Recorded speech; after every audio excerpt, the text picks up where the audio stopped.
देखो आज हम पढ़ेंगे प्रतिध्वनि। क्या पढ़ना है? प्रतिध्वनि। प्रतिध्वनि को हम लोग इंग्लिश में क्या बोलते हैं? इको। ये प्रतिध्वनि जो एक क्रिया है जिसको जो है ना हम लोग किसी सुनसान जगह या किसी पहाड़ी इलाका में या कोई बंद मंदिर सब हो वहाँ हम इसको प्रैक्टिकल कर सकते हैं। यदि कभी आप लोग जो है जोर से आवाज कीजिएगा मंदिर में या पहाड़ी इलाका में या सुनसान जगह में, तो देखिएगा उधर से एक रिटर्निंग आवाज आता है। उसी आवाज को हम लोग क्या बोलते हैं? प्रतिध्वनि करते हैं। क्या बोलते हैं? प्रतिध्वनि। अंग्रेजी में क्या होता है? इको करते हैं। देखो साउंड चैप्टर का 9th क्लास में इसका डिफिनेशन देखो क्या होता है। किसी विशाल एवं कठोर अवरोध से, मान लीजिए कोई विशाल पत्थर है या अवरोध है, उससे ध्वनि के परावर्तन, मान लीजिए ध्वनि वहां से हमको क्या करेगा? रिटर्न करेगा।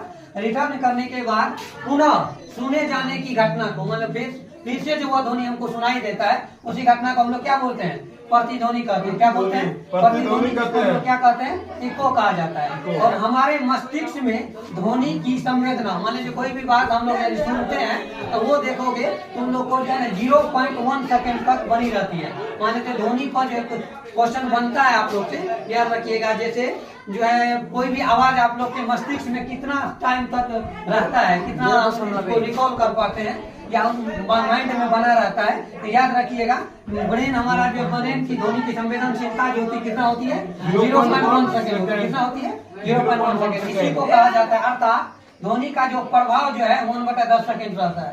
1/10 सेकेंड का प्रभाव बना रहता है ब्रेन पर। इसी प्रभाव को हम लोग एक फिजिक्स का नाम दिया गया है श्रुति निर्बंध। क्या दिया गया है? श्रुति निर्बंध, जिसको अंग्रेजी में बोलते हैं परसिस्टेंट ऑफ साउंड। क्या बोला जाता है? परसिस्टेंट ऑफ साउंड कहते हैं। और एक बात याद रखना है, ये इससे मेन फैक्ट क्वेश्चन बनता है प्रतिध्वनि से जो है स्पष्ट हमको प्रतिध्वनि सुनाई देना चाहिए। प्रतिध्वनि मतलब क्या होता है? आवाज हुआ और हमको क्या होना चाहिए? क्लियर या एक स्पष्ट रूप से सुनाई देना चाहिए। तो स्पष्ट प्रतिध्वनि सुनने के लिए जो है ना ध्वनि स्रोत, ध्वनि स्रोत समझते हो, जहाँ से आवाज निकल रही है, एवं अवरोध जहाँ जाके वो आवाज टकराएगा, और उन दोनों के बीच की न्यूनतम दूरी कितनी होनी चाहिए?